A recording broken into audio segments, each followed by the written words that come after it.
Hello everyone, welcome back. This is Easy Learn AI.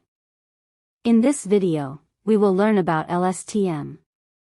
LSTM stands for Long Short-Term Memory. It's a type of neural network used for processing time series data, just like RNN. RNN had one significant weakness when it came to processing time series data. LSTM was developed to overcome this weakness of RNN. So today, I'll briefly introduce the background behind the creation of LSTM, its structure, and concepts. I will also introduce how LSTM learns time series information, with some simple math. First, let me talk about the background of LSTM. RNN had a critical weakness in processing time series data, which was the long-term dependency problem. To explain long-term dependency, I'll borrow an equation from the last video. As you can see here, the longer the time, the more the chain rule calculations increase. If these calculations are less than 1, the gradient values of distant parts become smaller as you continue multiplying with the chain rule. A smaller gradient means less impact on learning. And consequently, inputs further back in time have less impact on learning. This can cause problems in learning machine translation. Let's take the translation of the following English sentence into Korean as an example. When you input English words into RNN like this, it translates into Korean words like this. In such cases, don't and ma, say, yo, are semantically close words. However, if their relevance is not reflected in learning, the accuracy of machine translation will not be high. This phenomenon is called long-term dependency. Therefore, to overcome this weakness of RNN, the LSTM neural network was developed. How does LSTM overcome the long-term dependency problem? The secret lies in something called the cell state. LSTM also has 4 gates, unlike RNN. Each gate and layer should include biases. But for simplicity, I'll omit the biases today. Let's see how each gate processes information. Before we delve into calculations using numbers, let's first get a big picture of what each gate does. The forget gate, as the name suggests, decides what information to forget. The initial input to the forget gate is the concatenated value of the previous hidden state HST-1 and the current input value XT. Concatenation means, for example, sticking these two matrices side by side. By doing so, the concatenated XT becomes a kind of short-term memory, combining the previous hidden state and current input. Remember that XT becomes the input for all gates within the LSTM. The first thing to note about the forget gate is it contains a sigmoid function. As we have learned, the sigmoid function returns a value between 0 and 1, regardless of the input. Therefore, the role of the forget gate is to take the incoming, immediate past plus present, input, multiply it by its weight, and then convert it to a value between 0 and 1. At this time, the WFXT values, if negative, will be close to 0. And if positive, will be close to 1. Then these values, transformed to between 0 and 1, meet the cell state values and undergo element-wise multiplication. This element-wise operation multiplies two matrices, element by element. This operation is done to retain the information in the matrix with elements of 1. And to forget, erase, the information in the matrix with elements of 0. For example, if we assume that the output of the forget gate consists only of zeros and ones, where the output of the forget gate is 0, the corresponding cell state element will become 0 due to the element-wise multiplication. defining the cell state value becoming 0 or significantly reduced, as forgetting. The cell state forgets what it needs to forget after passing through the forget gate. Next is the input gate. The actual computational process of the input gate is identical to the forget gate, because both use the same sigmoid function. The only difference is in the weight values. In the context of LSTM networks, what to forget and what to remember functionally serve the same purpose. Much like day and night, or men and women, differing only in name but semantically identical in their roles.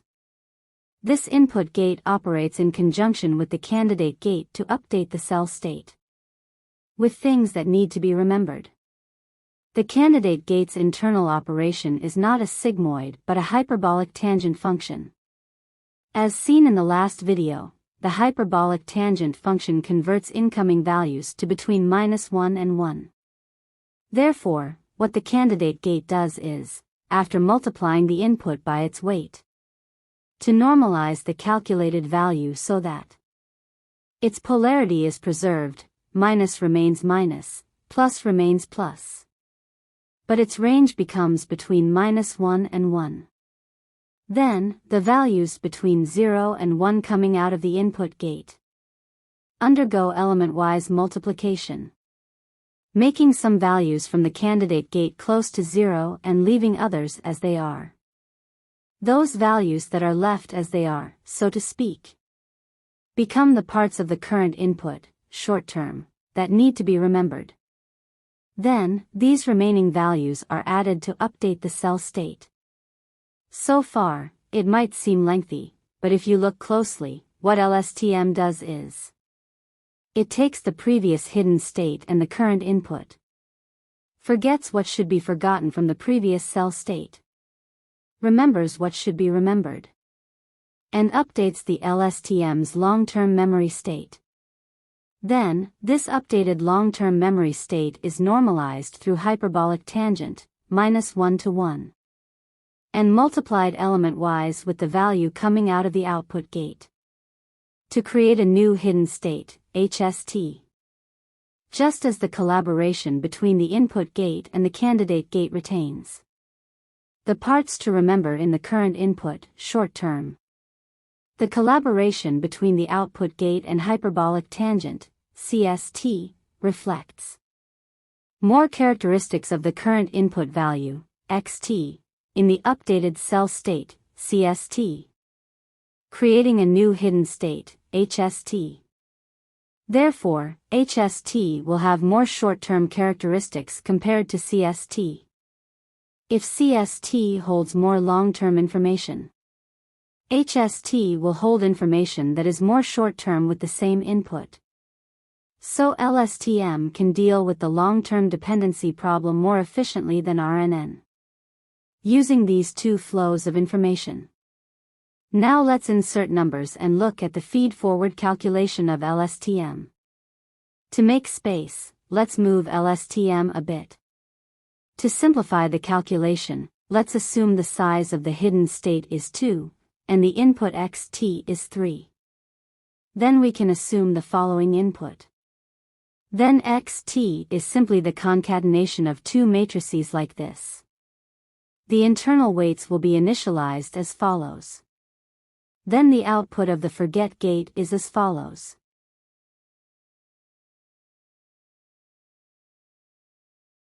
In the same way, we can calculate the input gate.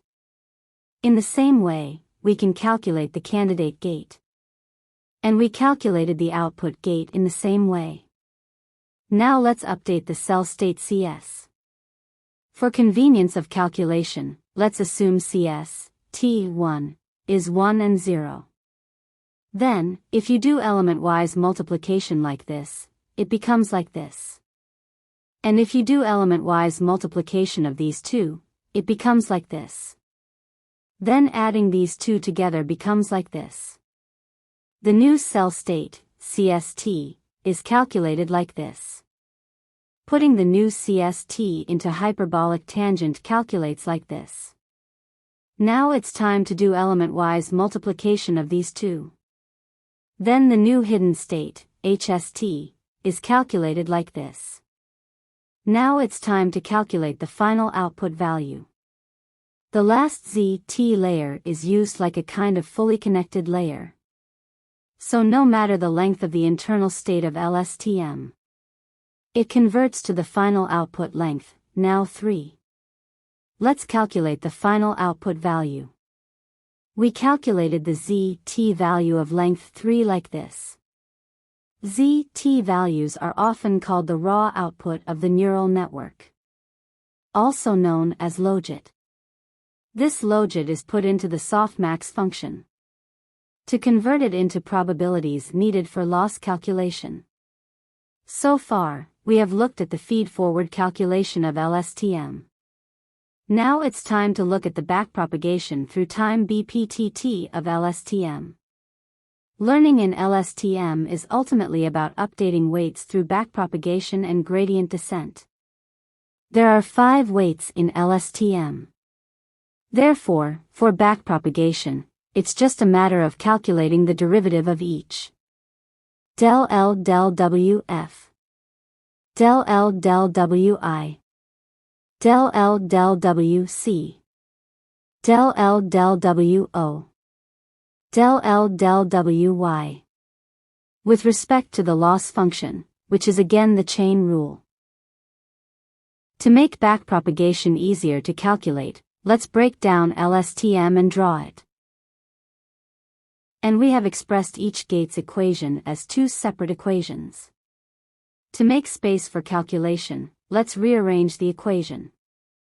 Now we are ready to calculate backpropagation. Backpropagation first requires calculating the error of feed-forward. Assuming the output value y for the input 1, 0, 0 is 0, 1, 0. The error needed for backpropagation calculation is yt hat minus y. Because, as I mentioned in the RNN, if softmax and cross-entropy are used, yt hat minus y becomes del L del ZT. Based on this fact, let's first calculate del L del WY. Del L del WY is as follows by the chain rule. Then del L del ZT is yt hat minus y. Del ZT del WY is HST by formula. Then del L del WY is calculated as follows. Then the new WY star, can be calculated by gradient descent as follows. In this case, the length of the input xt is 1 and the length of the output yt hat is 1. In other words, assuming a case where you receive inputs 1 by 1 like A to B, and B to C and calculate the error, you should calculate as follows. However, if the input length increases like AB to BC, and BC to CA, please note that you should add errors like this. Now let's move on to the gate side. First, let's update the weights in the output gate. Del L del WO can be expanded as follows by the chain rule. Then let's first calculate del L del HST. Del L del HST can be expanded like this. Del L del HST continues to unfold like this. Rearranging the result, it becomes like this. But the actual del L del HST is a bit more complicated than this. Del L del HST actually contains both the current change and the change from the previous step. Therefore, DHS plus 1 should be included in the calculation of del L del HST. However, including such calculations in the process of checking BPTT using numbers as we do now can be too complicated and may hinder your understanding of the flow of BPTT. So I will explain this part with the code in the later video, when we actually implement the LSTM code. So now let's calculate del HST del OT. The formula for calculating del HST del OT is as follows. Here this symbol is element-wise multiplication. So del HST del OT is simply hyperbolic tangent, CST. Because element-wise multiplication is just a matrix form of simple multiplication. For example, you can represent element-wise multiplication for each element like this. If you differentiate this equation with respect to del O, it becomes like this.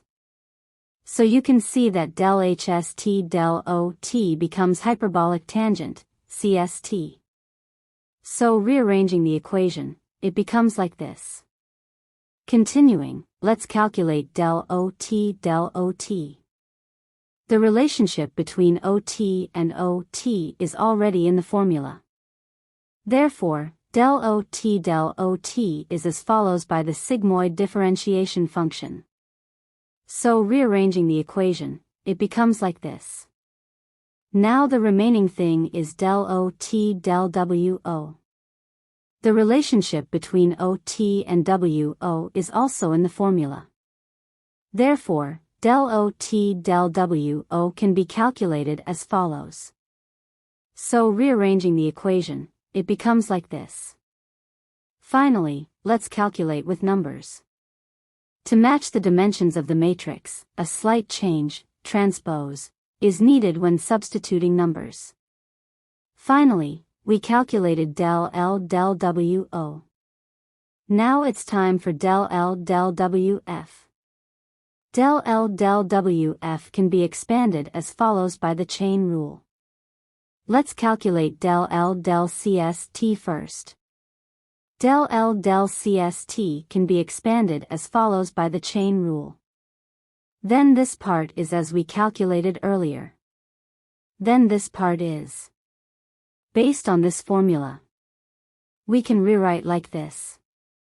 Of course, del L del CST also needs to consider what is transmitted from the previous state. Anyway, we have expanded del L del CST so far. I'll keep this formula in the corner because we'll keep using it. And I rewrote the formula like this. And next, it's time to calculate del CST del FT. First, the cell state CST formula is as follows. Since we will often use the cell state CST formula, I will keep it in the corner. Then del CST del FT is not difficult to calculate. It's CST1. We can update the formula like this. Next, let's calculate del FT del FT. Del FT can be calculated like this. By the sigmoid differentiation function. Then del FT del WF can be calculated as xt according to this formula. Then putting these two formulas into del L del WF. The del L del WF formula is completed. Now let's put in numbers. Del L del WF can be calculated like this. Now, it's time to compute del L del WI. Del L del WI can be expanded using the chain rule as follows. We can use the previously expanded formula for del L del CST. To find del CST del IT, we differentiate the CST formula shown earlier, which results in CT. Let's insert these derived expressions into del L del WI and rewrite the equation. This way, del L del WI is neatly organized like this. Next, we'll figure out del IT del IT. Del IT del IT can be calculated like this. By the sigmoid differentiation function. And then del IT del WI can be calculated using this formula. It is xt. By inserting these two formulas into del L del WI, we complete the equation for del L del WI. Now let's insert some numbers to compute it. This is how we calculate del L del WI. Next, we move on to computing del L del WC. Again, using the chain rule, del L del WC can be expanded as follows. We can use the formula we previously expanded for del L del CST. To find del CST del CT, we differentiate the CST formula, which results in IT. Let's insert these derived formulas into del L del WC and rewrite the equation. Then, del L del WC can be like this. Then we'll find out del CT del CT. Del CT del CT can be calculated using the derivative of the hyperbolic tangent function, like this. Del CT del WC can be calculated using this formula. So del CT del WC is xt. Inserting these two formulas into del L del WC, we can complete the equation for del L del WC. Now, let's insert numbers to compute it. So now, we have calculated del L del WC. So far, we have calculated all the delta of weights in the LSTM. This means we can update the weights using gradient descent. But we're not done yet. Let's see how the loss at the current time point t is transmitted to the previous time t-1. To represent the influence of the current loss on the previous cell state, we'll compute del L del CS, t-1. Del L del CS, t-1, can be expanded as shown. And we already have the formula for del L del CST. We can find del CST del CS, t-1, using this formula. Then, del CST del CS, t-1, becomes Ft. Thus, del L del CS, t-1, can be calculated as follows. We can also compute del L del HS, t-1. As you can see, del L del HS, t-1, is influenced by 4 routes. So it can be divided into 4 terms. The reason I show you this sum of 4 terms is to illustrate that the gradient of the hidden state transmitted over time does not easily converge to 0 in LSTM, unlike in RNN. This is because if the transmission is a continuous multiplication of numbers smaller than 1, it will eventually converge to 0, causing long-term dependency problems. However, in the case of LSTM, the transmission is not by multiplication but by addition, which lessens the likelihood of long-term dependency issues in comparison to RNNs. Additionally, the cell states change, even though the front terms are connected by multiplication, is regulated by the forget gate, preventing the change from converging to 0. This is because the forget gate, being a sigmoid function internally, even if the front multiplication terms tend to converge to 0. This forget gate does not converge to 0 but rather increases the change to above 0.5. Therefore, unlike RNNs, where the gradient diminishes closer to 0 as it goes back in time, LSTM can efficiently handle long-term dependencies due to these mechanisms. That's all for the LSTM video I prepared for today. I hope it helps in your deep learning studies. Thank you for watching today's video, and I wish you great success in your research and learning journey. Thank you. Bye. See you next time. Your interest and love for this channel help a lot in preparing these lectures, so please don't forget to subscribe this channel and click the like button.